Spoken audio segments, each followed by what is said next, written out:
Bigyan tayo ng pagkakataon ng tropa na mabigyan ng tamang linyada at tamang ibon na ginapin natin sa sumunod na karera.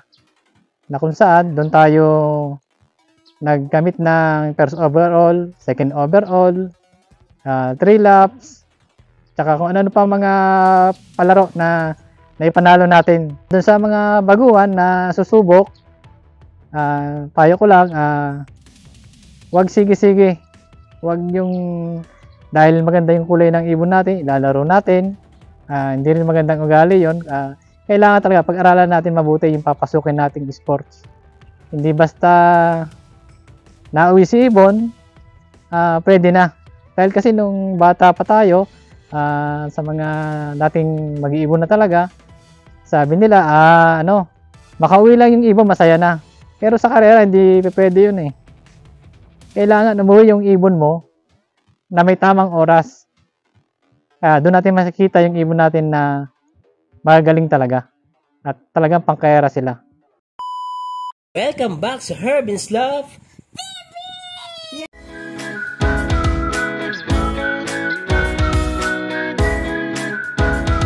Magandang umaga mga kahabi. Ako nga pala si Wilfredo De Leon, aka Malupets TV, ang pigeon fancier ng Altura Matanda, Tanawan City, Batangas.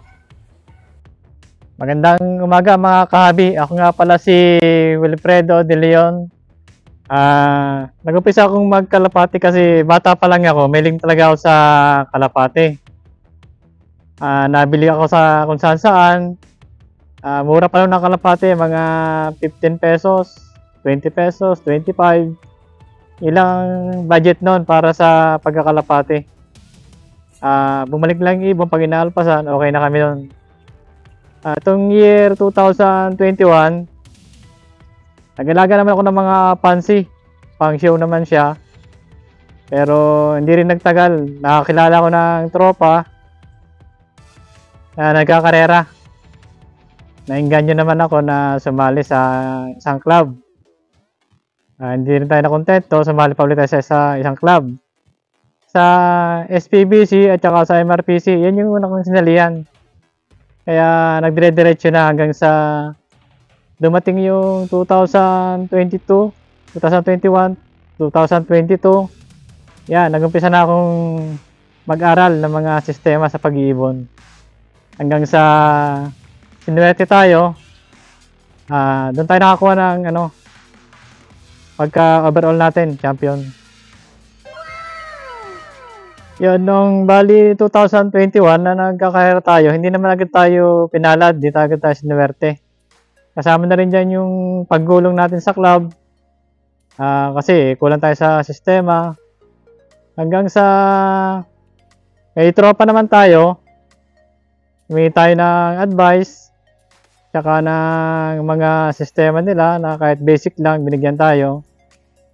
Kasama na rin doon yung mga ibon na inilipad natin sa mga tropang yun. Kaya nung pagpasok na 2022, nagkaroon tayo ng swerte, pinalad tayo. Nag first overall tayo, nag second overall tayo, nag 3 lot champion din tayo. Kaya tsaka yung mga survivor partaker, nakuha rin natin yung lahat doon sa isang club na yun. Kaya salamat ako doon sa mga tropa na nagbigay ng advice at naggaling sa kanila yung mga ibon na ating inilaro sa LSPS ng Laguna Club. Yun nga, nung gumulong tayo sa karera, hindi tayo pinapalad. Nakontak natin yung ating tropa na mag-iibon. Doon kay Andre Pitel at saka kay Noe Pitel. Pinalad naman tayo doon sa pagkakakuha natin ng ibon sa kanila ng mga panlaro. Yun ang ginapit nating mga ibon na ang linyada naman nila ay mga Alphonse. May pasok ding Imbric, Luis Chu. Yun yung mga ginamit kong linyada nun. Kaya tapat-tapat sa atin yung swerte, pinalad tayo. Ang pag-aalaga natin ng ibon, sinisimulan natin yan sa umaga, binibisita natin. Chine-check natin kung nasa kondisyon sila bago natin sila pakainin. Baka mamaya may mga sakit na, makita natin kaagad bago natin sila bigyan ng mga pagkain nila. Araw-araw yung ginagawa kasi ang hanap buhay naman natin, dito lang tayo sa bahay. Kaya madalas natutukan natin yung mga ibon, kung ano yung mga kondisyon nila. Yun nga, pagka umaga, papaliparin natin sila. Kailangan medyo gutom-gutom sila para mabilis silang pumasok. Masanay sila, doon pa lang, masanay na silang pumasok na maaga. Para pagdating ng karera, ugaliin na ng mga ibon na hindi sila tatambay, pasok agad sila. Ang ugali ko kasi sa ibon, pinapalipad ko nga sila sa umaga. Pag maganda rin naman ng panahon, sa tanghali, pinapalipad natin sila. Sa hapon, ganun din. Tsaka, syempre, kailangan tutukan mo talaga yung ibon eh. Pagkakalipad nila, titingnan mo sila kung ano yung mga pakiramdam nila. Baka mamaya, may hinihingal, kailangan nila ng gamot. Kailangan hindi tayo bigay ng gamot eh. Kasi, para tao din yan. Kung ang isang tao may nararamdaman, bigyan mo. Pero kung wala naman, wag mong bigyan. Kaya nagbibigay tayo ng gamot sa kanila, depende sa pangailangan ng ibon. Kasi masisira yung internal organ nila pag lagi natin binibigyan na hindi naman natin kailangan bigyan. At saka yung mga ibon kasi, maliliit lang yan, konting gamot lang yan, mararamdaman nila yung epekto sa katawan nila. Kaya hindi ako na basta nagbibigay ng mga gamot sa ibon. More on observation lang tayo, hindi tayo basta nagbibigay ng kung ano-ano.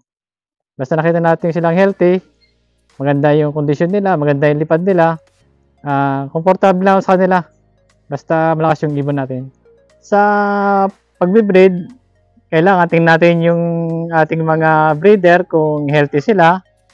Ako kasi, ang ginagawa ko talaga, purga muna, pahinga, ganayan i-flushing, tsaka natin sila gagamitin. Hindi pwede natin isalang ng wala sa kondisyon yung mga katawan ng breeder. Kasi pagka naglabas sila ng mga inakay, dala-dala ng inakay kasi yung pagkakasakit ng magulang. Kaya kailangan yung magulang healthy. Yung YB natin, lumabas na at pwede na silang i-viewing. Diretso natin yan sa aviary para doon sila masanay doon sa init at saka lamig. Kung inuulan sila, okay lang sila doon. Ibabad na lang natin sila doon para masanay.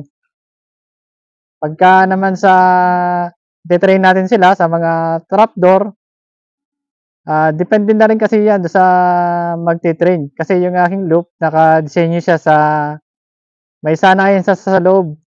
Bukod yung trapdoor niya doon sa ibabaw ng loop, pagka oras na ng karera, bukod yung sa YB, sa loob pa lang ng loop ko, meron na siyang design para sa trapdoor niya. Yun din ang papasukan niya para hindi sila manibago. Dire-diretso lang yung pasok nila. At pagka pwede naman natin silang i-train na, ginagawa natin 20, 30, 40 kilometers. Itinautos natin yan, self-toss lang, sila lang. Para unti-unti, mabasa nila yung mga dadaanan nila. Ako kasi, masipag din tayo mag-training. Inaabot natin yung training sa mga 100 kilometers nagtitraining ako.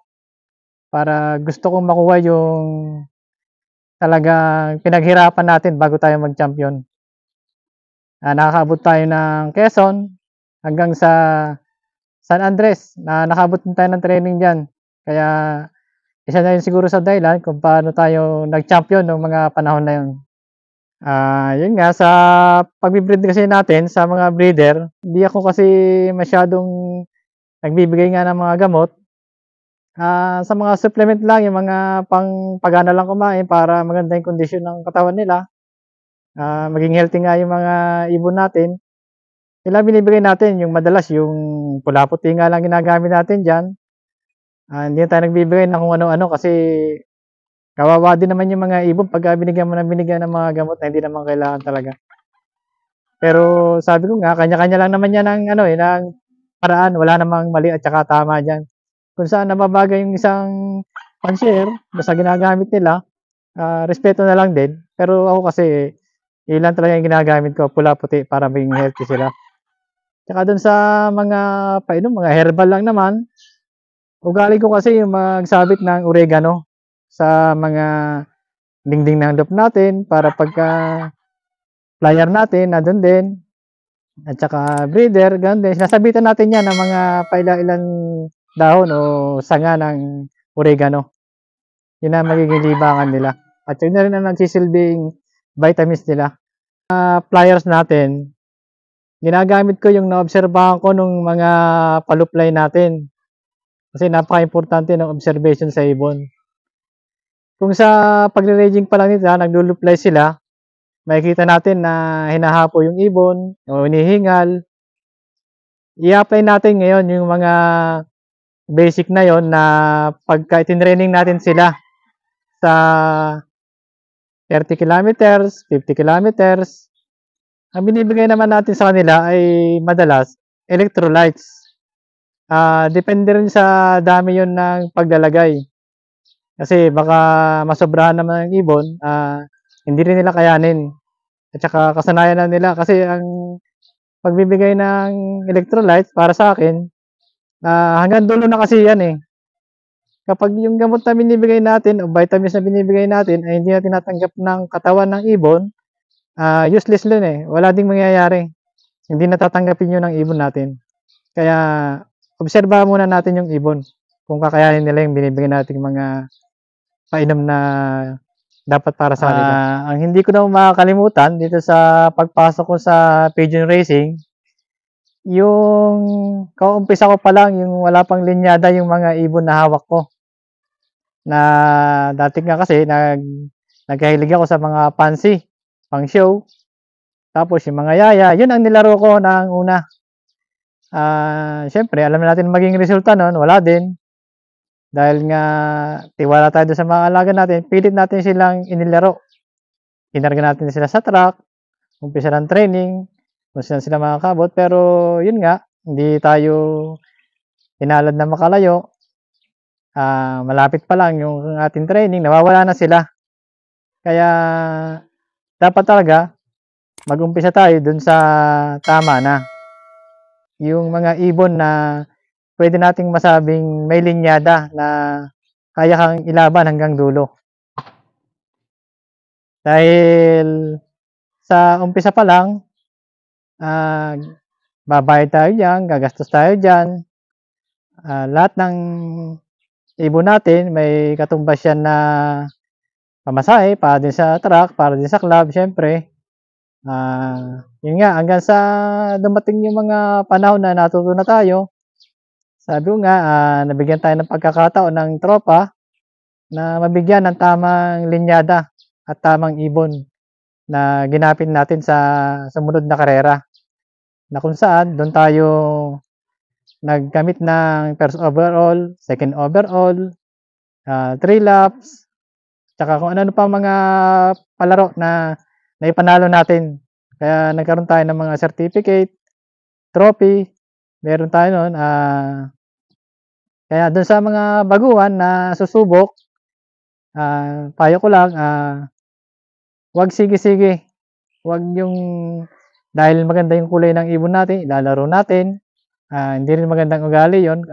Kailangan talaga pag-aralan natin mabuti yung papasukin nating sports. Hindi basta nauwi si ibon, pwede na. Dahil kasi nung bata pa tayo, sa mga dating mag-iibon na talaga, sabi nila, makauwi lang yung ibon, masaya na. Pero sa karera, hindi pwede yun eh. Kailangan umuwi yung ibon mo na may tamang oras. Doon natin makikita yung ibon natin na magagaling talaga. At talagang pangkarera sila. Doon naman sa pag-out ng ibon, sa gustong bumili, mag-avail ng mga linyadang hawak natin, pwede naman at pwede ko kayong tulungan. Unang-una, kung saan ko kinuha yung mga linyada na hawak ko, pwedeng irekta ko din kayo doon para doon na rin kayo unang makasubok ng mga linyadang sinubukan ko nung una. Para hindi naman tayo naglalamangan. Kung ano yung binigay sa akin, hindi na mapupunta sa inyo para maganda yung labanan natin pag lipad ng ibon. Kaya dun sa mga newbie para sa pigeon industry, pigeon racing, mapapayo ko lang, dahil nga tayo ay pigeon lovers, yung mga dati nating ibon, kung madami, para hindi na masayang yung pinaghirapan natin at tiwala natin, kahit ilang piraso, sumubok tayo sa kanila na ilaro. Kung hindi man sila pala rin, hindi tayo masyadong masasaktan dun sa mga gastos na haharapin natin kasi ilan lang naman sinubukan natin. Pero sabi ko nga, kailangan mag-umpisa tayo sa tama. Kung saan yung magandang linyada, kumuha tayo. Huwag tayong basta umaasa lang doon sa magandang kulay at sa nauwi lang na basta ibon. Kasi ang pag-iibon, hindi basta-basta yan eh. Kailangan tutukan mo rin yan. Para din yung para din yung mga magmamanok. Kailangan mo kumuha ng magandang linyada, i-breed mo siya, alagaan mo siya. At sa katulad ko nga, kailangan observation sa alaga natin. Observation sa ibon. Yun ang pinaka payo ko na maibibigay para sa mga newbie. Shoutout na lang sa aking misis na nakakasama ko sa pagtitraining, sa pagtutos, kasama ko, tagapagdala ng ibon, at saka sa anak ko na minsan siya ang tinuturuan ko din na nakakasama sa pagkaklak. Yan. Tsaka doon sa mga tropa naman, di ko na kayo isa-isahin. Tropang San Vicente, Malvar, San Bartolome, Tarapiche, Tala, at saka syempre ang ating tropa, ang Team Altura. At saka dun sa pinanggalingan ng aking mga ibon na panlaro, kay Noe Pitel, at saka kay Andre Pitel ng specialist ng Excellent Rock Dove. Pre, shout out. Salamat sa mga tinuro nyo at saka mga suporta nyo na nagagamit natin hanggang ngayon. Binabati ko din pala yung mga club na ating laruan, ang SPBC, at saka syempre yung ating hinahawakang club ngayon as a coordinator ng PFL Ulpa. Kamusta na lang po kala Sir Homing, Sir Timmy, tsaka yung ating kumpare sa na coordinator sa San Vicente kay Marlon Divilla. Pre, shout out, tsaka kay Raymond Manzanilla. Yan. Yung iba, alam nyo na yan. Yan po, meron po tayong Facebook page, Malupets TV. Papalo, like, and share na lang po. Muli, ako nga pala si Wilfredo De Leon, ang pigeon fancier ng Altura Matanda, Tanawan City. I love this game.